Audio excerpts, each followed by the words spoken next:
Railway line को बनाने में काफ़ी इंडियंस की डेथ हुई थी बिकॉज ऑफ लायंस। ये अपना लंगर लगा हुआ है इंडियन फौजियों का।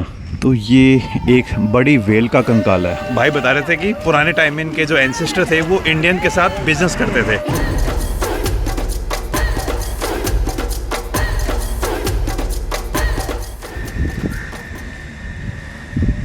गुड आफ्टरनून गाइस और स्वागत है आपका एक और नई वीडियो में। भाई प्लेस है मोम्बासा, अफ्रीका का सबसे पुराना शहर और देखा जाए तो केनिया की दूसरी सबसे बड़ी सिटी। कल मैं यहाँ पे पहुँच गया था ट्रेन लेके नायरोबी से मोम्बासा। कल है ना थकान सी हो रखी थी तो आज मैंने लगभग पूरे दिन आराम किया है और अब यूँ मान लीजिए शाम के 3:30-4 बजे हुए और अब मैं यहाँ पे मोम्बासा सिटी को एक्सप्लोर करने के लिए निकल रहा हूँ। ये देखिए सामने एक बेस ही बनी हुई है, ये एक चैनल उधर ये दूसरे वाला आइलैंड है। मेन अभी मैं हूँ मोम्बासा आइलैंड पे। मोम्बासा अगर एक साथ देखा जाए तो इस रीजन का सबसे बड़ी पोर्ट सिटी भी मानी जाती है। Power house for Kenyon economy. Kenya का जो सबसे बड़ा पोर्ट है दैट इज़ मोम्बासा ओनली। अभी मैं यहाँ से बाहर जा रहा हूँ। ये जो व्यू दिखा ना अपने पीछे वाला व्यू, सारा का सारा ये व्यू है मेरे हॉस्टल से। हॉस्टल का नाम है तुलिया ओल्ड टाउन, जहाँ पे मैं पे कर रहा हूँ 650 रुपये पर नाइट के हिसाब से।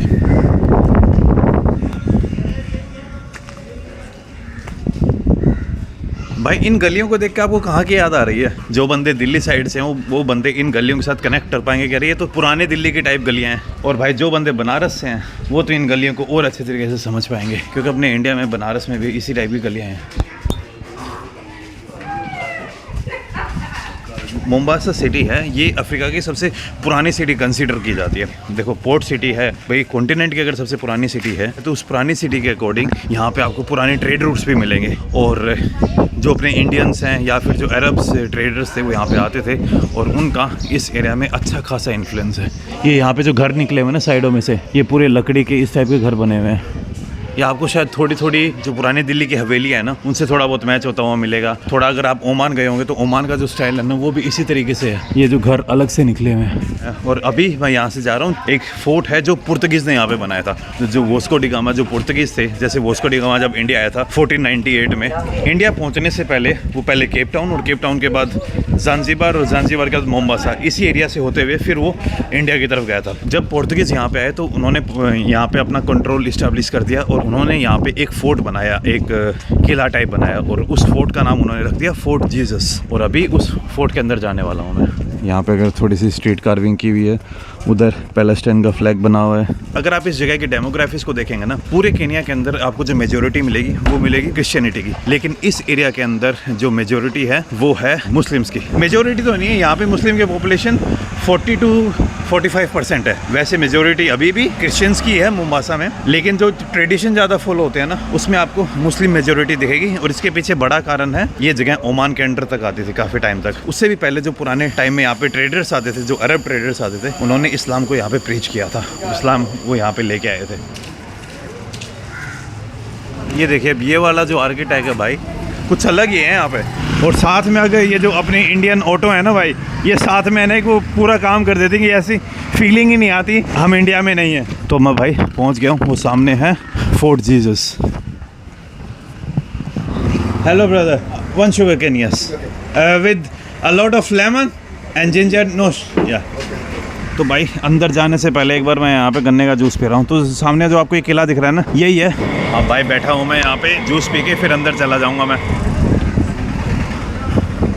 तो ये भाई पहुँच गया हूँ मैं जीसस फोर्ट के ऊपर। दिन में आया था मैं एक बार यहाँ पे, उस टाइम वीडियो बनाने का मन नहीं कर रहा था, मैं देख रहा था कि कैसा है ये। और इतनी ज़्यादा गर्मी थी फिर वापस ही चला गया, फिर जाके सोया मैं अच्छे से। तो ये है भाई एंट्रेंस जो पुर्तगीज़ ने फोर्ट बनाया था।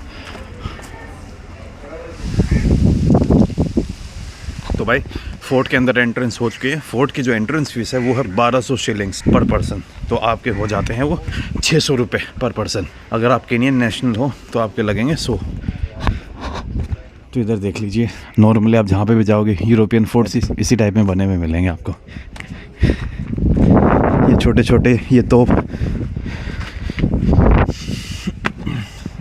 और ये भाई अगर आप इस फोर्ट के ऊपर इधर आ जाते हो तो ये सामने आपको दिख रहा है हिंद महासागर, द इंडियन ओशन। इस फोर्ट के पीछे की जो कहानी है ना वो काफ़ी इंटरेस्टिंग है। सबसे पहले इस फोर्ट को बनाया गया था 17वीं शताब्दी में, इन 1693 बाय द पोर्तुगीज़, 1663 में। और भाई 15-20 साल ही राज करने के बाद जो ओमान के सुल्तान थे, उन्होंने इस फोर्ट के ऊपर अटैक कर दिया और लगभग 4-5 साल तक लड़ाइयाँ चली इस फोर्ट को लेके और इस मोम्बासा को लेके। और उसके बाद जो ओमान के सुल्तान थे उन्होंने इस फोर्ट को जीत लिया और तब से लेके जब तक ब्रिटिशर्स नहीं आ जाते हैं यहाँ पर, तब तक उन्होंने इस फोर्ट के ऊपर राज किया। और इसके अंदर फिर काफ़ी ओमानी इन्फ्लुएंस की आपको चीज़ें मिल जाएंगी। तो पोर्तुगीज़ से इस फोर्ट को लेने के बाद ओमानियों ने इस फोर्ट के ऊपर अच्छा खासा राज किया और इसी कारण से इस टाउन के अंदर आपको इस्लाम की बहुत ज़्यादा प्रेजेंट मिलती है। बाकी अगर आप केन्या के अंदर जाएंगे तो आपको इतने मुस्लिम लोग नहीं मिलेंगे जितने आपको मोम्बासा मिलेंगे, and it's all because of the Arab influence. ये देखिए पोर्तुगीज़ वॉल पेंटिंग। ये क्या बना रखा है भाई? Secret passage. कहाँ जा रहा है ये सीक्रेट पैसेज? खाली है भाई। बेफालतू में माहौल बना रखा है सीक्रेट पैसेज, पता नहीं जैसे कहाँ ही लीड कर रहा होगा ये देखिए, इसे ओमानी गेट बोलते हैं। तो ओमानी जो दरबार मिलेंगे आपको, ओमानी जो घर मिलेंगे, उनमें पुराने टाइम में इस टाइप के गेट यूज़ होते थे। और ऊपर अरेबिक में कुछ लिखा हुआ है, दैट आई डोंट नो, मेरे हिसाब से कुरान की कुछ आयतें ही लिखी होंगी। Omani doors, yes. और ये है पुर्तगीज़ वॉल पेंटिंग। ये भाई जब पुर्तगीज़ यहाँ पे आए थे उन्होंने कुछ पेंटिंग्स बना रखी हैं। ये भाई जो यहाँ के सारे सुल्तान हुए उनके बारे में दिखा रखा है। सबका कनेक्शन ओमान के साथ है। ये देखिए, शेख वाली अल इन सलीम बिन खलफान बिन अमर अल बुसैदी। ये बुसैदी फैमिली वही है, आई थिंक ओमान के ऊपर काफ़ी टाइम से राज कर रही है, if I am not wrong. 1955 में भी मोम्बासा ऐसा दिखता था। काफ़ी सही है भाई। एक बात तो माननी पड़ेगी, आप दुनिया में चाहे कहीं पे भी चले जाओ, खास करके एशिया और अफ्रीका में, जो फोर्ट पुर्तगीज़ और जो फोर्ट डचेस ने बनाए थे, नीदरलैंड्स वालों ने, उन फोर्ट्स की ब्यूटी अच्छी खासी है। जैसे सेम अपने गोवा में भी काफ़ी पोर्तगीज़ फोर्ट मिलेंगे। आरम्बोल फोर्ट हो गया और 2-3 फोर्ट और, उनका नाम भूल गया हूँ मैं, लेकिन वहाँ पे भी आपको अच्छी खासी हिस्टोरिकल फैक्ट्स और हिस्टोरिकल बातें जानने को मिलेंगी। उधर जाना अलाउड नहीं है। पैसेज ऑफ द आर्चेस, ये नीचे एकदम खंडर तक जाने का रास्ता है शायद। गोरों को खंडर बनाना, खंडर नहीं, वो एकदम नीचे तक जाने का क्या शौक होता है। जितने भी फोर्ट मिलेंगे ना आपको, इस टाइप की छोटी मोटी सुरंग मिलेंगी जो एकदम फोर्ट का एग्जिट का रास्ता कहीं ना कहीं से निकलता होगा। ये देखो भाई, उतना नीचे तक बना रखा है। वहाँ से आप शायद फोर्ट से बाहर निकल सकते थे, लेकिन अभी तो वहाँ पे ग्रिल लगा रखी है। और ये भाई फिर से एक बड़ा सा तोप। ये भाई तोप, यहाँ से वो आग लगाई जाती थी और शायद आगे से गोला डाला जाता था और फिर फायर किया जाता था बूम देने से। ये साइन तो ब्रिटिश का लग रहा है। देखो ये इधर, ये जो दिख रहा है ना, ये हीरा, ये अपना कोहिनूर है, जो मुझे लगता नहीं है कि ब्रिटिशर्स कभी वापस देंगे। तो अब आते हैं इस जगह की जो सबसे मेन इंपॉर्टेंट चीज़ है और जिसका अपने इंडिया के साथ बहुत बड़ा कनेक्शन है। फोर्ट जीसस के अंदर आएंगे ना, तो अपने जो इंडिया की जितनी भी कुर्बानियाँ हैं, खास करके फर्स्ट वर्ल्ड वॉर की, और अफ्रीका के अंदर अपने इंडियन आर्मी थी ड्यूरिंग द ब्रिटिशर्स टाइम, उनका जो योगदान है उसके ऊपर पूरा एक म्यूजियम के अंदर एक पूरा सेगमेंट सा बना रखा है। Exhibition to commemorate Indian contribution in East Africa campaign during world war 1 1914 to 1918, Fort Jesus Mombasa from 12th and 26 January 2024। High commission of India Nairobi ने यहाँ पे लगा रखा है।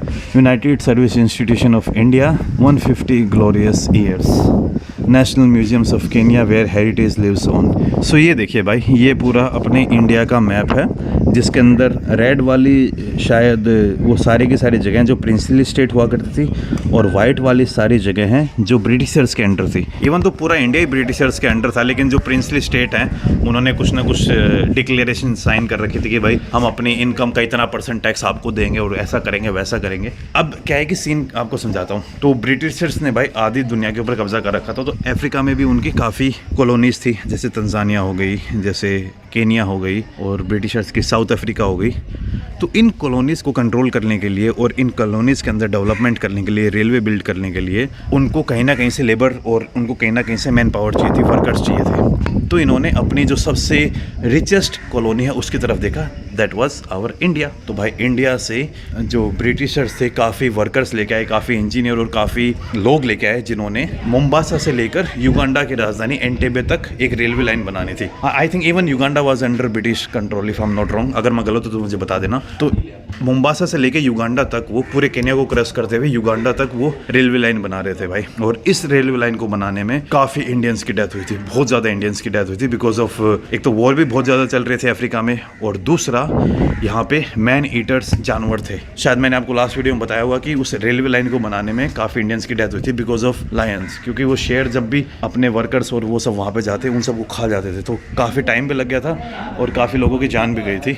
ये देखिए जैसे लेफ्टिनेंट कर्नल राघवीर सिंह ये सब दिखा रखे हैं, ये अपने नीचे मेरे को शायद अपने गुरखा सोल्जर्स लग रहे हैं। और अपनी इंडियन आर्मी ने कहाँ कहाँ फाइट किया था फर्स्ट वर्ल्ड वॉर में, मेसोपोटामिया इराक के अंदर, फ्रांस के अंदर, इजिप्ट के अंदर, पैलेस्टाइन के अंदर, ईस्ट अफ्रीका के अंदर, ट्रांसकैपिया, एडन कहाँ पे है बताना यार मैं भूल गया, फिर north west frontier, China, Gallipoli, Belgium and Salonika. Macedonia में अपने इंडियंस थे, ब्रीविंग चाय बना रहे हैं भाई अपने सोल्जर्स। यहाँ पे अपने सोल्जर्स पानी की बोतल भर रहे हैं पैलेस्टीनियन के लिए। ये अपना लंगर लगा हुआ है इंडियन फौजियों का। ये देखिए बीकानेर गंगा रिसाला, जो बीकानेर रियासत के सोल्जर्स थे वो ऐसे दिखते थे, भरतपुर रियासत के जो सोल्जर्स थे वो ऐसे दिखते थे, मैसूर ट्रांसपोर्ट कोर्स के जो सोल्जर्स थे वो ऐसे दिखते थे, जोधपुर सरदार रिसाला के जो सोल्जर्स थे वो ऐसे दिखते थे। और ये सारे जो प्रिंसली स्टेट, मोस्टली जो राजस्थान के जो प्रिंसली स्टेट हैं उन सब का जिक्र हो रखा है। और यहाँ पे फिर अपनी जो अलग अलग कम्युनिटी हैं, जैसे ये अपने जाट भाई हो गए, ये अपने सिख भाई हो गए, ये अपने गढ़वाली भाई हो गए, ये अपने पंजाबी मुस्लिम भाई हो गए, ये अपने मराठा भाई हो गए, और ये अपने पश्तून भाई पठान साहब जी हो गए, ये अपने बना साहिब हो गए, बना बोले तो राजपूत, ये डोगरा साहब जी, इधर अपने गुरखा भाई, और ये अपने बंगाली बाबू मोशाए। फर्स्ट वर्ल्ड वॉर के अंदर ना पता है आपको कितने इंडियंस लड़े थे? दुनिया की इंडिया सबसे बड़ी आर्मी थी जिनका वर्ल्ड वॉर के साथ कोई भी लेना देना नहीं था, लेकिन फिर भी हमारे 14 लाख सैनिक वर्ल्ड वॉर के अंदर गए थे। ये इधर अपने जो इंडियन आर्मी के सबसे पहले जनरल थे आज़ादी के बाद, के एम करियप्पा फील्ड मार्शल बन गए थे। अपने गांधी जी की फ़ोटो बनी हुई है यहाँ पर। पहले ये फोर्ट बनाया पुर्तगीज़ ने, उसके बाद यहाँ पे आ गए ओमानी, और ओमानियों के बाद यहाँ पे आ गए थे अपने ब्रिटिशर्स। और भाई ब्रिटिशर्स ने यहाँ पे लंबा रूल किया। अपने इंडिया को आज़ादी मिल गई थी 47 में, केन्या और तंजानिया को आज़ादी थोड़ी लेट मिली थी। और ये जो सामने आपको ये जगह दिख रही है ना, ये जगह थी ब्रिटिशर्स के टाइम में तो उतना ख़त्म सा हो गया था, लेकिन पुर्तगीज़ एंड अरब्स के लिए this was the point of slave trading. आपने एक स्लेव ट्रेडिंग का काफ़ी नाम सुना होगा कि जो अमेरिकन ने अच्छी खासी स्लेव ट्रेडिंग की है। उन्होंने भाई 10 जो नाइजीरिया वाइजीरिया से लोगों को ख़रीद के उनको अमेरिका में ले जाके उनको बेच देते थे, उनसे काम करा देते थे, कुछ पैसे वैसे देते नहीं थे, जिससे स्लेव बोला जाता है। मोस्टली ये हुआ था अपने भाई जो काले भाई थे, black Africans from Nigeria, Niger and एक दो कंट्री और उस साइड वाली, आइवरी कोस्ट से भी शायद काफ़ी लेके गए थे। इस चीज़ के बारे में तो काफ़ी पता है आपको, क्योंकि किताबों में बहुत ज़्यादा पढ़ा हुआ है, काफ़ी मूवीज़ भी बन चुकी हैं। लेकिन एक्चुअली में जो सबसे बड़ा स्लेव ट्रेड था वो किया गया था अरब्स के through on the east African. और ये वाला स्लेव ट्रेडिंग है ना, ये कोई 300-400 साल नहीं चली थी। ये स्लेव ट्रेडिंग लगभग काफ़ी लंबी चली है भाई। मेरे हिसाब से ह्यूमन हिस्ट्री की सबसे लंबी स्लेव ट्रेडिंग इन्हीं जगहों पर होती थी, और जिसमें अरब्स का बहुत बड़ा हाथ माना जाता है। ऐसा बोलते हैं कि लोग जो अरब्स ट्रेडर्स थे वो अफ्रीका में इस पार्ट में आते थे और यहाँ से स्लेव्स को ले जाके फिर ईरान में अरब वर्ल्ड है उसमें, और फिर ऊपर अरब वर्ल्ड से जो ओटोमन एम्पायर है तुर्क्स, वहाँ पर ले जाके उनको बेच देते थे। और इवन यहाँ से यूरोप भी कुछ स्लेव्स ट्रांसफ़र होते थे, लेकिन यूरोप जाने वाला मेन रूट उस साइड से था, वेस्ट अफ्रीका साइड से, इधर से नहीं था, क्योंकि उस टाइम तक स्वेज कैनल बनी नहीं थी। तो भाई यूरोपियंस को पूरा घूम के आना पड़ता था अफ्रीका को। ये वाला चीज़ मुझे पता ही नहीं थी कि यार अरब्स भी स्लेव ट्रेडिंग में इतने ज़्यादा इन्वॉल्व थे। और ये वाली चीज़ें है ना, ज़्यादा चर्चा भी नहीं की जाती। अब ये इसका कारण मुझे नहीं पता है, लेकिन कई लोगों का ऐसा मानना है कि गोरों ने तो है ना थोड़ी बहुत ही स्लेव ट्रेडिंग की है। जो बड़ा स्लेव ट्रेडिंग का पोर्शन है वो मिडिल ईस्ट के लोगों ने ज़्यादा की है। ऊपर देखिए ये एक ओमानी हाउस है। ओमान ने भी अच्छा खासा लंबा राज किया था ना, तब ये एक काइंड ऑफ घर सा बना दिया था। जीसस फोर्ट के अंदर एक इंटरेस्टिंग चीज़ और है, तो ये एक बड़ी वेल का कंकाल है, हम्प बैक वेल। ये भाई उस वेल का सर, और ये पूरी की पूरी फिर उस वेल की स्पाइनल कोड। 1992 में ये वेल यहाँ पे शोर पे आ गई थी, और उसके बाद लोगों को समझ नहीं आया क्या करें। तो लोगों ने क्या किया, फिर इस हम्प बैक वेल को यहाँ पे लगा दिया। ठीक है, लोगों को भी इंटरेस्ट होता है, और एक म्यूजियम के लिए भी एक बड़ी बात हो जाती है कि भाई यहाँ पे वेल का कंकाल रखा हुआ है, तो लोग ढंग से देख सकते हैं कि भाई वेल का साइज़ कितना बड़ा है। तो आप देख सकते हो ये मेरा हाथ है, और ये मैंने ये बड़ी सी इसकी हड्डी है, मेरे से बड़ी मुश्किल से हिल रही है। इस वेल के जो स्पाइनल कोड है ना उसका वाला पार्ट, और ये है भाई वेल का मेन सर। इसके ऊपर हाथ मार रहा हूँ ना तो ऐसी साउंड आ रही है कि पत्थर को मार रहा हूँ खटक खटक। और ये वेल के जो नीचे वाला जबड़ा होता है ना उसका पार्ट, ये एकदम जो अपने मेमथ होते थे उनकी हड्डियों की तरह लग रहा है ये। भाई मोम्बासा की है ना हिस्ट्री में अगर जाए ना तो काफ़ी इंटरेस्टिंग चीज़ें हैं। जो इंडियन वर्कर्स थे जो मोम्बासा से युगांडा तक रेलवे लाइन बनाने आए थे, वो सबसे पहले इधर ही लैंड हुए थे। वो यहीं से इन्होंने ट्रेन बनाना चालू किया था, जिसमें काफ़ी इंडियंस की जान गई। स्पेसिफिकली अगर देखें तो 3000 इंडियंस शहीद हुए थे as per the government data. अभी डेटा ऊपर नीचे भी हो सकता है, लेकिन 3000 इंडियंस की यहाँ पे जान गई है इन बिल्डिंग रेलवे। एंड उनमें वो लोग काफ़ी जानवरों के कारण भी मरे। अंग्रेज़ों की लड़ाई चल रही थी, उसमें भी काफ़ी इंडियन शहीद हुए थे। और अगर ट्रेडिंग के हिसाब से देखा जाए ना तो इंडिया के यहाँ पे काफ़ी पुराने ट्रेड लिंक हैं। काफ़ी आपको यहाँ पे ऐसी फैमिली मिल जाएंगी जिनकी 6-6, 7-7 जनरेशंस पहले यहाँ पे आ गई थी और वो यहाँ पे अपने धंधा कर रहे थे। जैसे अपने गुज्जू भाई, गुजराती भाई। Hello guys, it's a nice place. You guys are from here or from Nairobi? From Mombasa. Mombasa? Yeah. Nice. Shimoni slave caves. या तो मैं यहाँ पे कल जाऊँगा, वरना अगर कल टाइम नहीं मिला, कल मैं ना मोम्बासा को घूमने वाला हूँ, तो उसके बाद फिर परसों जाऊँगा फिर मैं वहाँ पे। Hey man. What's your name? Alexander. Alexander. And you? Diana. Huh? Gianna? Diana. Yeah. Rihanna or Gianna? Diana. Diana. Okay. Diana the princess. Yeah. Nice. Thank you guys. Asante Asana. Yeah. You're from here? Yeah, we are from here. We work inside the fort. I like your style, man. Thank you, brother.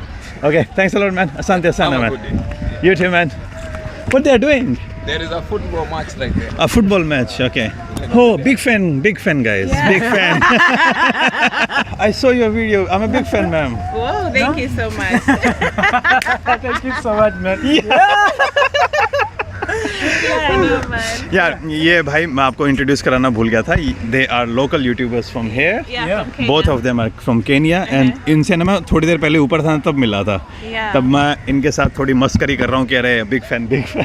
Big fan. It was nice meeting you too. It was amazing. It was Thanks a amazing. lot, man. No, no Thanks a lot, problem. guys. Welcome to Kenya, man. Yeah. Welcome. How is Karibu? Karibu Kenya. sana. Karibu Kenya. Karibu sana. Yeah, karibu, Karibu sana is More. welcome so much. Yeah. Okay. Asante is thank you. And Yeah, asante. Sana Yeah. is so much. Asante sana, so much. Thank you so like much. You want to Thank you so much. extend. Okay. Yeah. So the thing you are telling, till now I'm lucky in terms of Kenyan video making. Yeah. Only I had fight with one guy, Yeah. so I didn't get a lot of content in fighting. And then when you do Muslim videos with Redis in Mombasa, they're so catchy. Okay, I'll give you $50 fight with me. They're so catchy. Why are you recording me? Good man. इन भाइयों के साथ हम बात कर रहे थे तो उन्होंने बोला कि अभी तक कोई लड़ाई वड़ाई नहीं हुई है। केन्या के अंदर लोग लड़ाई बहुत ज़्यादा करते हैं, तो मैंने बोला कि चलो मैं आपको $50 देता हूँ, आप मेरे साथ लड़ाई करो। Thanks a lot, man. It's so lovely meeting you. What's your channel name? I forgot. Esther Juguna lifestyle. Maybe I can show you the Yeah. handle. Easter. Esther Juguna. Esther. Easter Jaguna. So Yeah, N is Esther. silent. Yeah. Esther Easter Jaguna. Juguna. And your brother? For me here, Ismail. Ishmael Ishmael Niz. Nzioka. Okay, Okay. a lot of people say Nzioka, but Nzioka. it's, and that is just the same. You just say Yeah. Nzioka. Ah, yeah. Now I like this. Avoid this man in Mombasa.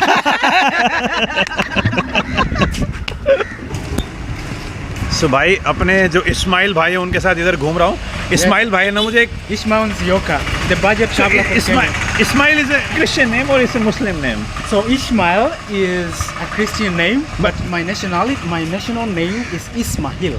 Ismail. Which is Muslim. But in Muslim also they have Ismail name. Ismail. Yeah, Ismail, but mine is Ishmael. Ishmail. Okay. Yes, which is Christian. Okay Ismail भाई ना खंबा tribe से हैं, और खंबा tribe की जो history है ना वो भाई बता रहे थे कि पुराने टाइम में इनके जो एंसेस्टर थे वो इंडियन के साथ बिजनेस करते थे। इस्माइल भाई बता रहे हैं कि जो उनकी ट्राइब है ना, जो अपने इंडिया से ट्रेडर्स आते थे आज से 100-150 साल या 200 साल पहले तक, उनके साथ ट्रेडिंग करते थे। इस्माइल भाई की जो ट्राइब थी वो आपको हाथी दांत पता है ना, जिसे आइवरी बोलते हैं, वो जंगल से आइवरी लेके मोम्बासा तक पहुँचते थे 200 से 300 किलोमीटर पैदल चल के। जो समुद्र के अंदर पल्स होती है जो वो मणि बोलते हैं उसकी ट्रेडिंग करते थे। जो अपने इंडियन ट्रेडर आते थे उनको ये सब बेच देते थे, और इंडियन ट्रेडर से ये लेते थे अपने कॉटन, कपड़ा और कभी कभार खाना भी होता था, पर मोस्टली ये ट्रेडिंग होती थी कपड़े और खाने के ऊपर। और अफ्रीकन साइड से ज़्यादा था मणि और हाथी दांत। भाई बता रहे हैं कि जो स्वाहिली लैंग्वेज है जो पूरे तंजानिया और इधर केन्या में बोली जाती है, वो 3 लैंग्वेज के मिक्सचर से आई है। जो अपनी इंडियन लैंग्वेजेस थी उनका मिक्सचर, अरेबिक लैंग्वेज और खंबा लैंग्वेज, इन तीनों को मिक्स करके यहाँ के लैंग्वेज बनी है स्वाहिली, जो मेनली एक ट्रेडिंग लैंग्वेज हुआ करती थी। और बाद में आज़ादी के बाद पूरे ईस्ट अफ्रीका ने उस लैंग्वेज को अपना लिया। Like for example, how do you say table in India? मेज, Here we say meza. मेज, So you say it's almost there. And then for my Kamba language, you say mesa. मैसा, Yes. Okay. So it's a mixture of the three. And also for Swahili, for example, if they want to say something like teacher, हाँ, they will say, because of the mixture, they said teacher is mwalimu. मालिमू, And then for my Kamba language, you say mwalimu. मालिमू, okay, And the spelling is the same. Almost the same, It's not almost, it's the same. Okay. Just the way you say. भाई तगड़ी चीज़ है यार कि अपने India की trading community का भी कहाँ पे इन्फ्लुएंस रहा होगा। तो इसमें अगर देखा जाए ना तो सबसे ज़्यादा मिक्सचर है स्वाहिली के अंदर गुजराती का, क्योंकि सबसे ज़्यादा जो ट्रेडर्स आए थे अपने गुजरात से ही आए थे। ऐसा नहीं कि बाकी जगह से नहीं है, लेकिन biggest portion is from Gujarati traders. भाई अभी है ना हम यहाँ पे नीचे समुद्र के किनारे पे आ गए। ये जो सामने आपको समंदर दिख रहा है, दिस इज़ इंडियन ओशियन, अपना हिंद महासागर। सामने जो है आपको ये बोट दिख रही है ना, ये बोट आ रखी है इंडिया से। ये बोट इंडिया से आ रखी है और इस बोट के ऊपर सामान, ये बोट अभी भी यहाँ पे लोग ट्रेडिंग के लिए यूज़ करते हैं। और ये भाई मेरे लिए भी एक सरप्राइजिंग चीज़ थी। मुझे लगा कि आजकल जो ट्रेडिंग होती होगी वो बड़ी बड़ी बोट्स के ऊपर होती होगी, लेकिन भाई ये तो एक छोटी सी बोट है। आप खुद देखिए, इस छोटी सी बोट के ऊपर लोग यहाँ पे ट्रेडिंग करने आ रखे हैं। You liking it? Yeah, it's so nice. It's called Matatu culture in Kenya. It's a Matatu culture. Matatu Even in Nairobi it's like this. Yeah, even the big ones now, the big buses. Like big music and big. Yeah, It's inside. they always have the same. You can go closer. You wanna? Yes, Just come. okay. Just come. Nice. Yeah. ये है भाई Kenya का मटाटू culture. ये देखिए तो, ओ भाई साहब, ये मटाटू कितनी मस्त लाइट वाइट लगा के। ये वाली तो कुछ ज़्यादा ही, अंदर टीवी भी लगा हुआ है, सब कुछ लगा हुआ है और मस्त म्यूजिक लगा रखा है, बड़े बड़े हॉर्न है। और भाई ये देख रहे हो आप, इस तरीके से ना ये मटाटू कल्चर बोला जाता है केन्या के अंदर। तो इस तरीके से ये क्लाइंट को अट्रैक्ट करने के लिए बेस्ट है भाई। और बता रहे कि नायरोबी के अंदर तो ये और ज़्यादा नेक्स्ट लेवल पे। देखो अब अंधेरा हो चुका है यहाँ पे, और यहाँ पे है ना कई लोग बोल रहे थे कि थोड़ा ध्यान से रहना, तो मैं जल्दी से ना अपने रूम पे ही जा रहा हूँ। अब पता नहीं कब यहाँ पे क्या हो जाए, क्योंकि सारी जो दुकानें वो धीरे धीरे बंद होने लग गई हैं। और अब मैं ज़्यादा रिस्क लेना नहीं चाहूँगा यहाँ पे, क्योंकि अंधेरा हो चुका है और अंधेरे में ज़्यादा वीडियो बनाना, लोगों का ध्यान आकर्षित करना is not a good thing है। अरे भाई साहब, मैं यहाँ पे घूम रहा था और भाई मुझे क्या दिखा, बैंक ऑफ इंडिया, अपने बैंक ऑफ इंडिया की मोम्बासा की ब्रांच। भाई ये चीज़ तो यूनिक है यार, और इतनी बड़ी ब्रांच है भाई, छोटी ब्रांच नहीं है ये। सुस्वागतम लिखा हुआ है अपने हिंदी में। और भाई मोम्बासा की गलियों में रात के टाइम पे घूम रहा हूँ। ये देखिए, ये फोर्ट जीसस हो गया। और अब यहाँ से पैदल चलते चलते मैं अपना जो हॉस्टल है ना उसकी तरफ निकल जाऊँगा।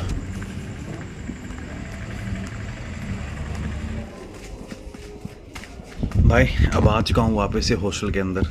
पीछे आप पूरा माहौल देख ही रहे हो, और ये इधर समंदर वाला माहौल है एकदम जस्ट हॉस्टल के नीचे ही है ना, पूरा प्यारा सा व्यू है विद इंडियन ओशियन। और यही वो ओशियन है भाई जहाँ पर पुराने टाइम में अच्छी खासी ट्रेडिंग होती थी। ये पहले बोट है ना काफ़ी पानी के अंदर थी, लेकिन अब यहाँ से एकदम खाली सा हो गया है पानी, धीरे धीरे टाइड पीछे जा रही है। ये देखिए भाई। और एक चीज़ और, जैसे मैं आपको बताना भूल गया था, मोम्बासा एरिया के अंदर हाथी दांत का भी बहुत बड़ा ट्रेडिंग हब हुआ करता था। ये पूरी दुनिया के अंदर यहाँ से हाथी सप्लाई होते थे, वो अभी भी होते हैं, लेकिन अभी ब्लैक मार्केट से चलता है। बिना हाथी को मारे वो दांत निकाले नहीं जा सकते। तो ये बहुत बड़ा ब्लैक मार्केट का सीन है अफ्रीका के अंदर, जिसके ऊपर गवर्नमेंट बहुत ज़्यादा ध्यान देने की कोशिश कर रहे हैं, लेकिन फिर भी बहुत कम हो गया है पहले से, लेकिन रुका नहीं है अभी भी। तो बस भाइयों, इस वीडियो में इतना ही। उम्मीद करता हूँ ये वीडियो आप लोगों को पसंद आई होगी। मिलता हूँ आपसे नेक्स्ट वीडियो में, तब तक खुश रहिए, आबाद रहिए, keep travelling and keep enjoying your life. और भाई जिन लोगों को ये वीडियो पसंद आई है, प्लीज़ इस वीडियो को लाइक करें, कमेंट करें, शेयर करें इस वीडियो को अपने फ्रेंड्स और फैमिली के साथ। और जो लोग इस चैनल को सब्सक्राइब नहीं कर दे, और जो लोग मुझे इंस्टाग्राम पर फॉलो नहीं कर दे, this is my Instagram ID, आप मुझे इंस्टाग्राम पर भी फॉलो कर सकते हैं।